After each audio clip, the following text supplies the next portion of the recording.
Assalamualaikum warahmatullahi wabarakatuh. Alhamdulillah, terapi pengobatan dengan Al-Quran saat ini sudah mulai dipergunakan umat Islam di negeri kita ini untuk terapi kolbu dan terapi penyakit. Akan tetapi, ada sebagian orang yang tidak paham tentang ruqyah syariah, justru mengatakan tidak percaya dengan ruqyah terutama yang syar'i. Bahkan, justru ada yang beranggapan bahwa para peruqyahnya merasa paling benar, atau paling syar'i.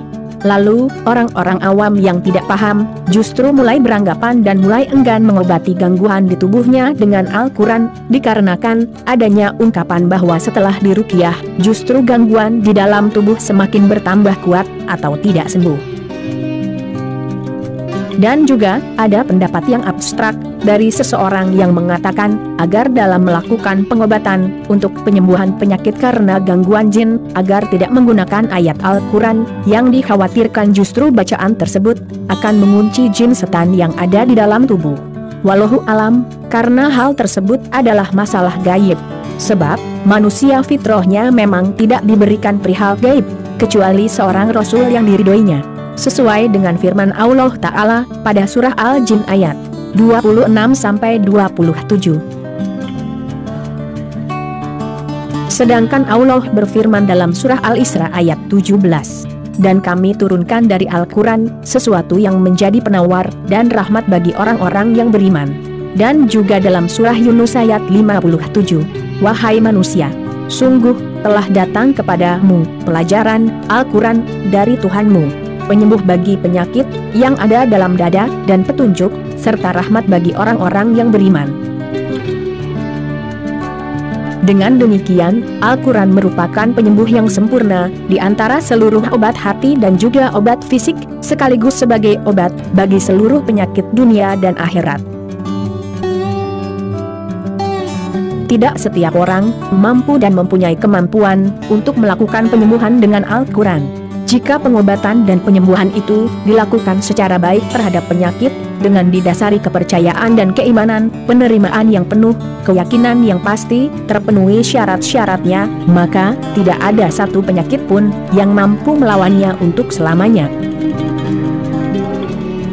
Bagaimana mungkin penyakit itu akan menentang dan melawan firman-firman Rabb bumi dan langit, di mana jika firman-firman itu turun ke gunung, maka ia akan memporak-porandakan gunung-gunung tersebut.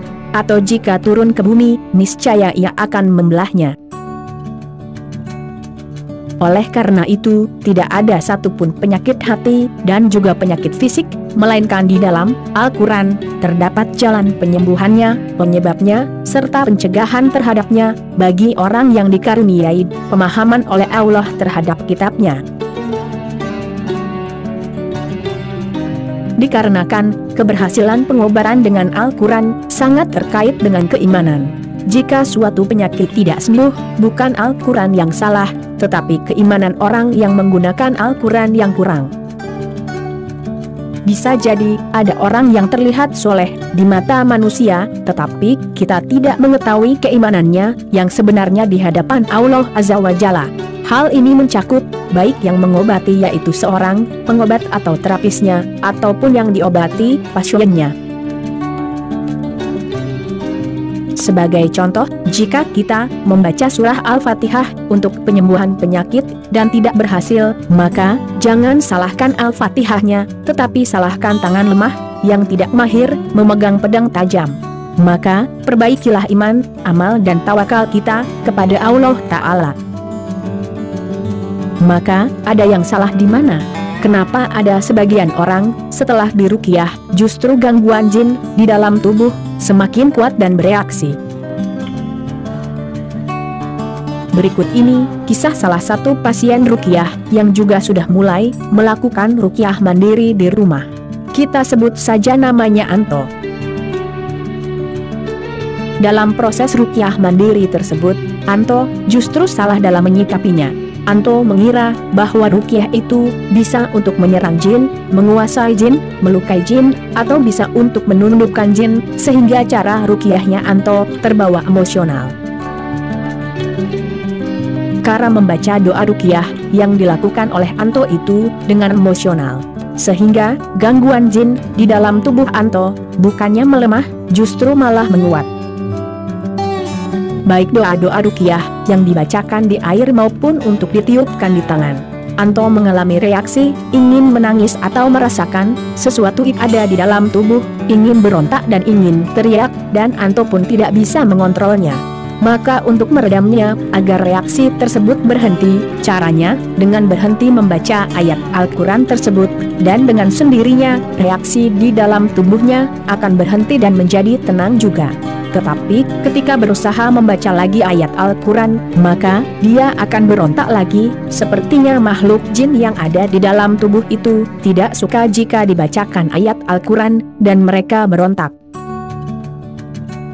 Niat ruqyah mandiri yang sebelumnya dilakukan Anto itu adalah untuk menghilangkan gangguan makhluk gaib dari tubuhnya.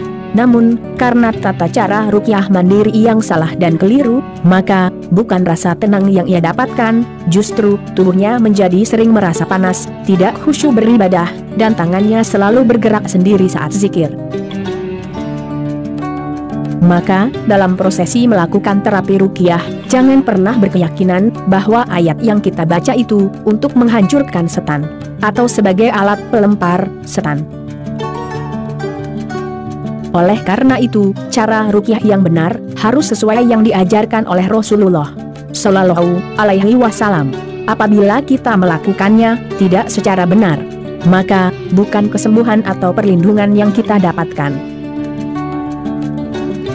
Agar kita tidak salah lagi dalam melakukan ruqyah mandiri, berikut ini cara atau tutorial yang disampaikan oleh Ustaz Zunaidi, seperti yang dilakukan oleh Rasulullah Shallallahu Alaihi Wasallam.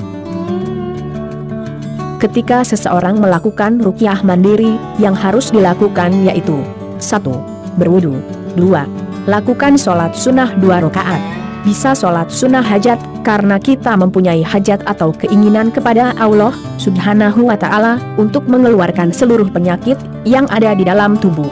3. Bertaubat dari dosa-dosa kita. Memohon ampun kepada Allah Subhanahu wa Ta'ala dari dosa-dosa yang pernah dilakukan di masa lalu. Setelah semua itu dilakukan, maka bisa kita bacakan surah Al-Fatihah, Al-Ikhlas, An-Nas. Setelah ayat-ayat itu dibacakan, tiupkan di kedua telapak tangan. Lalu usap-usapkan di perut, tepatnya tempelkan di bawah pusar atau di rahim jika perempuan. Lakukan dengan gerakan memutar, lalu dorong dengan tangan kanan ke arah atas sampai mengenai kedua urat leher. Kenapa harus kena urat leher? Karena Rasulullah Shallallahu Alaihi Wasallam menyampaikan bahwasanya setan itu berjalan dalam tubuh anak Adam melalui peredaran darahnya, lalu setelah kedua urat ini tersentuh, insya Allah seluruh peredaran darah dari kepala sampai kaki akan kena semuanya. Setelah itu ditarik dan dibuang keluar melalui mulut. Insya Allah, cara tersebut sudah sangat dahsyat digunakan untuk melakukan ruqyah mandiri. Kalau di dalam tubuh kita ada gangguan syaiton atau gangguan jin, insya Allah, bismillahi ta'ala, dia akan muntah dan seluruh penyakitnya akan keluar. Semoga bermanfaat. Waalaikumsalam warahmatullahi wabarakatuh.